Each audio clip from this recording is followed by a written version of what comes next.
So we are here with Joe Irving. Joe, I've been waiting to interview you for so long. I really want to be part of your business, and I cannot wait to really get to know everything in the background of why you started it, etc. So thank you so much for coming on the show today. Thank you for asking me. I'm super excited. So first of all, you travel from afar. Where do you live? Where are you set up? So I live in Reigate, and I've got a studio in Red Hill, so just kind of 5 minutes. So it's Surrey, which is really cool for getting around, really. So about an hour from London, I would say. Yeah. And you started hair at what age? Quite young. So straight from school, went to college, went to Guildford College, and then I started kind of my business quite young as well. So kind of 16. And when did you go freelance? Was that a decision that was tough to make, or did it just feel like the right thing to do? Both my parents are entrepreneurs, so we've always had businesses, and I think I've just always gone, I'm quite impatient. I always want to get to the next bit. Yeah. And so I did my qualifications at college, and then I worked with Hair Associates up in Knightsbridge. Went on the floor in Jersey when I was living in Jersey, and I came home and I was like, okay, I'm kind of on the floor, I'm doing that now. Really quickly became a manager in a salon, like literally within a couple of months. Blimey, how did you find that? It is not easy. Yeah, so I wasn't there for very long. Okay. How many people were you managing? About 4 or 5. Wow. But lots of part-timers. Okay. Then went to Scotland and was just I was looking for a job. I worked in a barber's for a little bit, and then I was like, this is what I want to do. My dad always said to me, if you're going to be a hairdresser, don't work in a salon. He's not a hairdresser. He has no idea what he's talking about, but he wanted me to do something. Yeah, I agree with that. Yeah. Yeah, you've got to see what's out there first. You've got to be relatable to other industries, don't you? Yeah, and he's quite like, I think back in the day, he said something like, go and work on a cruise ship, because that was like the epitome of glamour, and I'm like, I cannot imagine anything worse right now. Yeah. But yes, so I applied for the Scottish Trust in Scotland, Prince's Trust even in Scotland, and won a grant. So I set up my own salon in Scotland at 20. My God. Yeah, really young. I couldn't even spell hair when I was 20. Yeah, I definitely. Okay, that's amazing. Yeah, and then quite young. What did you do from there?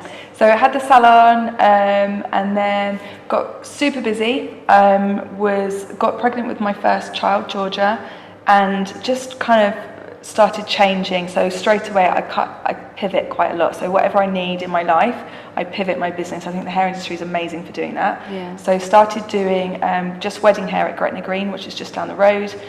So mobile, there wasn't really anyone kind of doing mobile, so I did mobile hair at Gretna Green. And then that was something that I could do working around my daughter. Then I moved down to Surrey and just thought that weddings weren't a big thing down here, which I was massively surprised when I set up my business, and then within a couple of months became fully booked for the following year. So it was just always finding the gap in the market, and at that time it was kind of cool wedding hair, because it wasn't very cool. Yeah, you really represent. I mean, I've got 3 words, but why don't you choose 3 words of who you represent, and then we'll compare. Oh, mean 3 words that I represent. Yeah, what do you represent in your work? Cool, effortless, and simple. Yeah, I would say like boho, very boho, very chic. Yeah. Chic, I love that word. Yeah, and quite elegant, because there's always. Yeah, I really, really, really like work. Now we're going to get personal. Okay, go. Tell me what the biggest challenge you have faced throughout your career. Awfully, I think it's me. I think I really hold myself back from doing stuff. Really? Loads, yeah. In what kind of sense? So I wouldn't put myself forward for things. I would assume that because I hadn't come from a salon and I was freelance, I would be like, I'm not good enough. You know, it would be people within salons that were putting themselves, you know, I'd be up against them, and that I shouldn't be there, or that I haven't got enough experience. And then, do you know what? Actually, probably since I've kind of hit my 40s, I've gone, what? No, like, just do it. Yeah. I've realised the only difference between the people that are doing stuff and the people that aren't is their mindset. And now I'm like, no, I'm just going to do it. Amazing. Yeah. And that seems to have formed the foundation of your incredible company. So tell me what it is, because from my perspective, from an outsider's perspective, I just want to drop everything I'm doing and join whatever you're doing, because the Love Hair Tribe seem to be doing the most incredible retreats.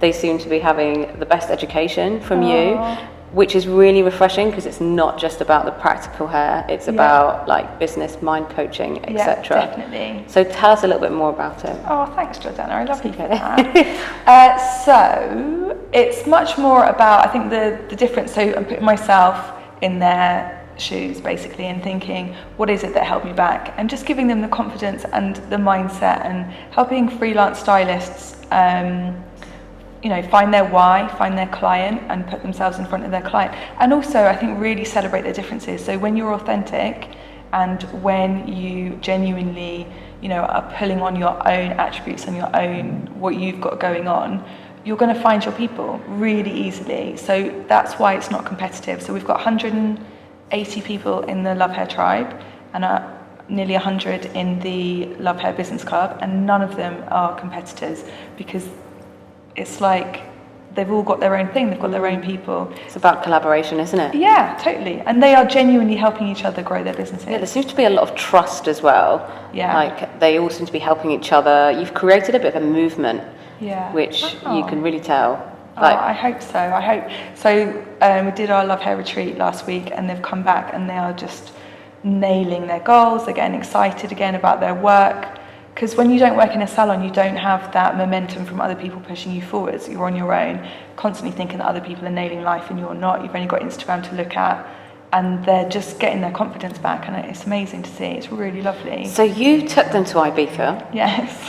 For 4 days, wasn't it? Yes, yep. And throughout the 4 days, you had this little itinerary for them that you spent, I'm sure, an insane amount of time putting together. Yeah. Talk us through just one day from morning. Okay, so they would start at 7. I would go around them, like ding, ding, ding, wake them all up. And we would do yoga for an hour. Then they would do half an hour journaling. Then they would have these amazing breakfasts with smoothies, and really it's all kind of vegan, so really nutritious and lovely.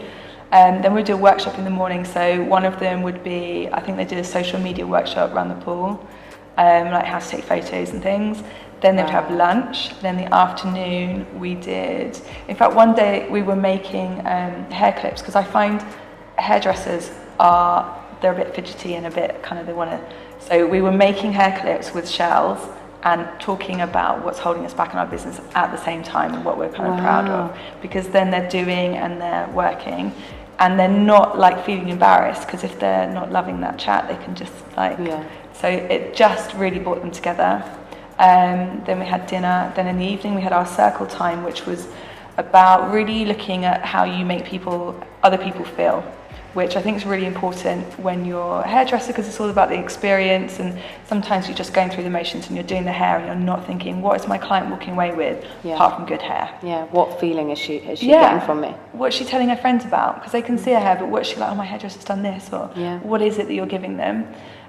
So while we did that, we had like a surprise evening with the mermaids, these kind of bands that came to the pool. So we finished our little chat, and then you could hear the music, and as the girls came out, they were just freaking out.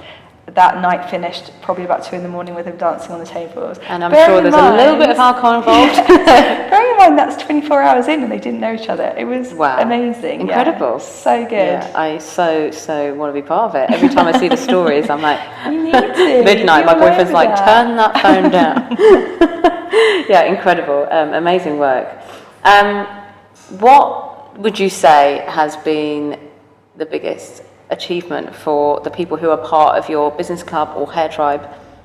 For them, they've physically grown their business, but I think giving them the confidence, because as I said, when you're on your own, you just assume everybody else is doing well, and you don't get comfort out of knowing somebody else is struggling. But I'm really big on this kind of triangle where you've got a mentor, so someone that's kind of walked your path before you and you can ask questions to, someone on a level where you're doing it together and you're kind of what the hell ish together and boosting each other, almost like an accountability buddy. And then someone that is behind you that is maybe looking at you like a mentor, and that's all it is. We're kind of evening them out, so they're all in a place where they're helping someone, they're looking for help, and they're on a par. And that's what's pushing them forwards. And it's, Wow. definitely. Who's your mentor? Do you know what? I haven't got a mentor, but there's a guy called James Davis that owns a salon in Oxshott, called Clay. He's such an amazing businessman. He's definitely, he's incredible. And how did you come about finding out about him? I met him on Twitter years ago. I was looking for a salon to do some video stuff, and he helped me out. He's an incredible guy, got really strong business ethic, good family ethic. Yeah, he's a nice guy. Wow. He's definitely mine. Now, everything sounds so boho and easy and fluid, but I'm sure behind the scenes there's a lot that goes on, and there's a lot of stress. Yeah. You're taking people away on a retreat. That is much more than any other educator does in London. Yeah. Well, tell me about the stress behind that. That is quite stressful. Yeah. I get in a bit of a zone. I do get really bad anxiety, so there is a balance, but I'm kind of, once I'm in it, it's all good. Yeah. It's the build up to it. Once I'm there, it's just like, okay, we can do this. Incredible. How many do you aim to be doing in the future? What's the plan ahead? I would like to do a lot, to be honest. Now that I've done that, not a success for me, but to see the success for them and what a difference it's made to them, I would like to do more. So I'm going to do one in Norfolk in October, and 2 next year for definite in Ibiza, and then we'll just see. Amazing. Yeah. One day you're going to be ending up going out to If I'm in Bali doing a retreat, I'll be so happy. I'll be I can see it now. Life mate. Do you want them in Bali? That's the one that you need to go to. Amazing. Just wait for that one. And what would you say is the plan for the future ahead, in terms of, not necessarily in terms of like Love Hair Tribe or the business club? What about you personally? I'd really like to say that I just want some time off, but I don't. I'm a bit of a workaholic, and I just want to always be better and want to always, it sounds so naff, but I just love helping people. I love seeing them do well. If it involves a suntan, then I'm in. More retreats. And where do you get your inspiration or your knowledge to be able to pass on to them that is not industry specific? So like business stuff? Yeah. I read a lot of books. Okay. I listen to podcasts, and I speak to my family, and it's just, so I've had a salon, I've had an agency.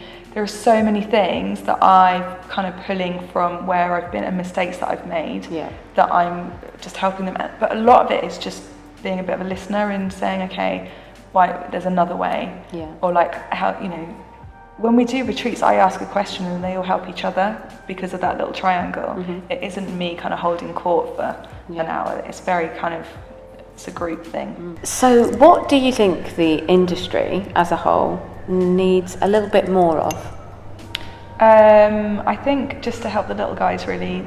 There seems to be a big shift already, and it's definitely happening, where it used to be like the main hairdressers, and there's so many competitions and in salon stuff that's pushing people forward. That's brilliant.